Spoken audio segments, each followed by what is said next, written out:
Sir contingent contract, quasi contract बहुत easy है, simple है। ज्यादातर इससे क्वेश्चन ना स्ट्रेट फॉरवर्ड आते हैं एग्जाम में। एक आधी पॉइंट है जिससे केस स्टडी के फॉर्म में आता है, अदरवाइज डायरेक्ट क्वेश्चन ही आता है इससे, और बड़ा क्वेश्चन आता है लिखने को। Definition of contingent contract, contingent contract के केस में एक सिंपल सा एग्जांपल जो है वो शिप वाला आप याद रखना। जहां पर मैं आपको रेगुलर क्लासेस में ये बताया था कि सर शिप आएगी तो आईफोन दूंगा, शिप नहीं आई तो आईफोन भी नहीं दूंगा। तो जो मेरा और सामने वाली पार्टी के बीच में आईफोन का कॉन्ट्रैक्ट है वो पहला कॉन्ट्रैक्ट है, और जो शिप वाला कॉन्ट्रैक्ट है वो सेकेंडरी कॉन्ट्रैक्ट है, कोलैटरल कॉन्ट्रैक्ट है। तो sir a contract to do और नॉट टू डू समथिंग, कुछ करना कुछ नहीं करना। If some event collateral to such contract does और डज नॉट हैपन, कोलैटरल वो शिप आई डज, और शिप नहीं आई डज नॉट। तो उस केसेस पे जो डिपेंडेंट होते हैं वो होते हैं कंटीजेंट कॉन्ट्रैक्ट। इसके आपको डेफिनेशन अच्छे से याद होना चाहिए सर। देखो, उसके बाद सर कोलैटरल वर्ड का मतलब हमने पहले भी सीखा था सर, सेकेंडरी जो होता है वो कोलैटरल होता है। Essentials of a contingent contract, sir क्या ये डिपेंडेंट होता है हैपनिंग और नॉन हैपनिंग में? Yes sir. क्या यहाँ पर कोलैटरल जो इवेंट है क्या उस पर चीजें डिपेंडेंट हुई है कि मेन कॉन्ट्रैक्ट टिका हुआ है? Yes sir. हमारा मेन कॉन्ट्रैक्ट तभी परफॉर्म हो सकता है जब कोलैटरल वाला हो पाएगा। अगर कोलैटरल नहीं होगा तो मेन कॉन्ट्रैक्ट भी क्या हो जाएगा? वाइट। सर जो ये कंटीजेंट इवेंट है वो मेरे विल या मेरी इच्छा पे नहीं चलता है सर। अगर मेरी इच्छा पे चीजें चल रही है तो वो कोलैटरल कंटीजेंट हो ही नहीं पाएगा सर। समझ आ रहा है ना सर? शिप मेरे कंट्रोल पे थोड़ी क्या हो सकता है, बीच में टाइटैनिक हो गई तो मैं क्या करूंगा? अगला देखो sir, the event must be uncertain. अगर सर्टन है तो वो कंटीजेंट नहीं हो सकता, अनसर्टन होना चाहिए, अनिश्चित होना चाहिए सर। देखो sir, what are the rules relating to enforcement? सबसे पहला दिया हुआ है enforcement of a contract contingent on an event happening.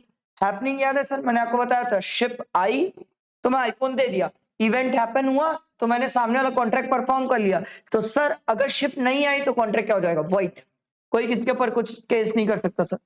अगला देखो sir, enforcement of a contract contingent on an event not happening. मैंने आपको बताया सर, अगर शिप नहीं आई तो मैंने सामने वाली पार्टी को बोला कि मैं अपनी दुकान से फोन दे दूंगा। तो इन केस अगर शिप नहीं आती है और मैं दुकान से फोन देता हूं तो वैलिड है। इस केस में अगर शिप आ गई तो कॉन्ट्रैक्ट क्या हो जाएगा? वाइड। समझ आया? अगला देखो sir, a contract which ceases to be enforceable. मैंने आपको बताया था, इसका बड़ा प्यारा एग्जांपल है, अगर केस स्टडी आती है तो यही पॉइंट से आती है सर। जहां पर ये बोलता है लिविंग पर्सन ने कुछ ऐसा किया जिसके कारण अब कॉन्ट्रैक्ट परफॉर्म नहीं हो सकता। याद है, ए ने बी को बोला कि सी से शादी कर लेना, सी पहले ही डी से शादी कर लिया, तो अब बी सी से शादी नहीं कर सकता। लिविंग पर्सन ने कुछ ऐसा एक्ट किया जिसके कारण अब ये कॉन्ट्रैक्ट परफॉर्म नहीं हो सकता। ठीक।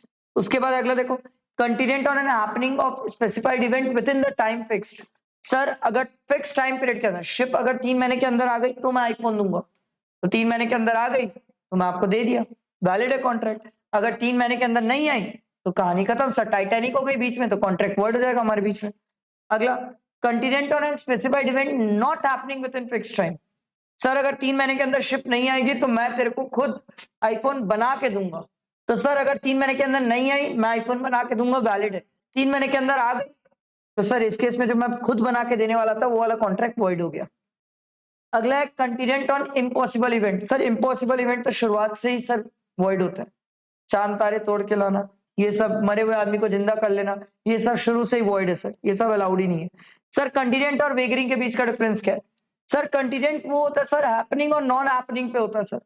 वेगरिंग भी सर अनसर्टन होता है सर, बट यहाँ पर मनी और मनी वर्थ की बात होती है सर, पैसे में बातें होती है सर। ठीक है सर, कंटीजेंट में क्या रेसिप्रोकल प्रॉमिस है? नहीं, काय का रेसिप्रोकल प्रॉमिस? शिप आएगी तो मैं फोन दूंगा। ठीक है, तो शिप आने से आपका कोई रेसिप्रोकल नहीं है मेरे साथ, बट सर वेगरिंग में तो रेसिप्रोकल है ना sir.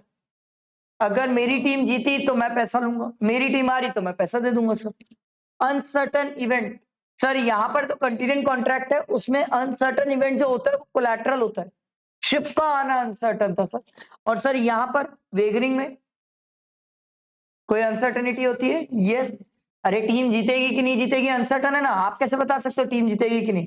Nature of contract, sir contingent contract जो होता है ना वो वेगरिंग के नेचर के हो सकते हैं, नहीं भी हो सकते, बट जो वेगरिंग कॉन्ट्रैक्ट है ना सर वो तो कंटीजेंट ही रहेंगे। सट्टा है सर वेगरिंग तो। अगला है doctrine of mutuality of loss और गेन। सर कंटीजेंट में कोई लॉस और गेन तो खेल ही नहीं रहे हम सर, बट वेगरिंग में खेलते हैं ना सर, लॉस और गेन की बात है। ठीक है। Effect of contract, sir contingent contract valid है क्योंकि इंश्योरेंस पे भी वो वही बोलता है, भाई तेरी गाड़ी ठुकेगी तो पैसा दूंगा, नहीं ठुकेगी तो क्यों दूंगा। पर सर वेगरिंग वॉइड है सर, अलाउड नहीं है सर, क्योंकि सट्टा है। समझ आया। अगला है क्वाजी कॉन्ट्रैक्ट। क्वाजी कॉन्ट्रैक्ट क्या होता है sir? Certain relation resembling those created by contract, मतलब जो आदमी जितना कॉन्ट्रैक्ट परफॉर्म किया है,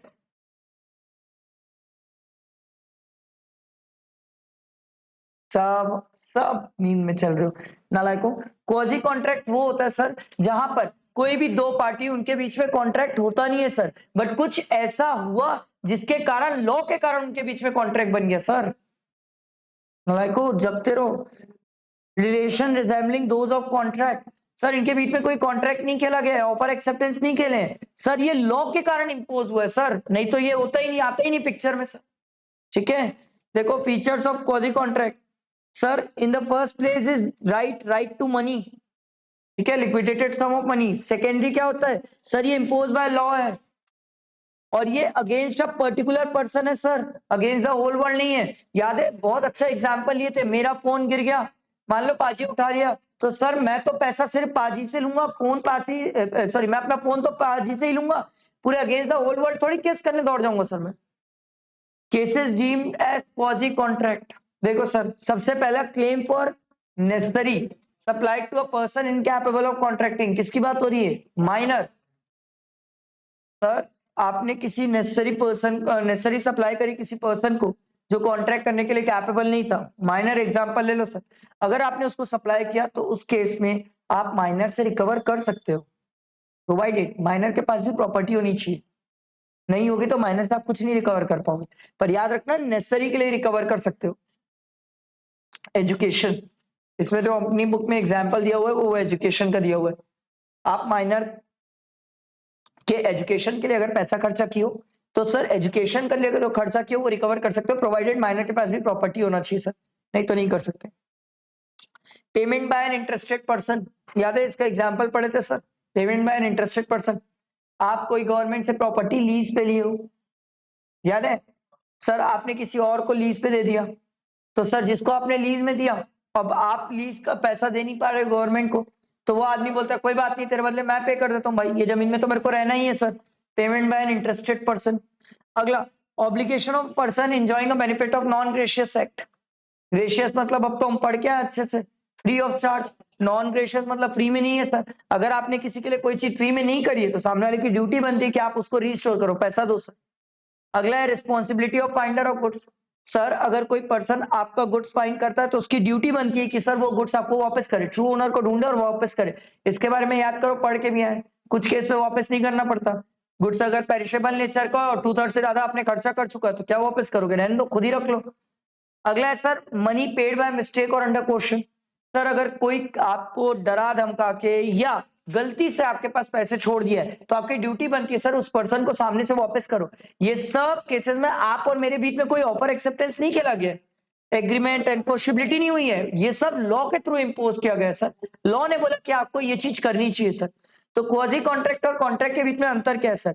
क्वाजी कॉन्ट्रैक्ट में एसेंशियल्स और वैलिड कॉन्ट्रैक्ट नहीं होते क्योंकि यहाँ ऑफर एक्सेप्टेंस नहीं खेला गया सर, बट कॉन्ट्रैक्ट में होते हैं सर। सर क्वाजी कॉन्ट्रैक्ट जो होता है ना सर वो लॉ के थ्रू इंपोज होता है, बट जो कॉन्ट्रैक्ट होता है ना सर वो दोनों पार्टी की कंसेंट से होता है क्योंकि वहां ऑफर और एक्सेप्टेंस खेला जाता है। समझ आया? ये यूनिट इतना ही था, ठीक है, धन्यवाद।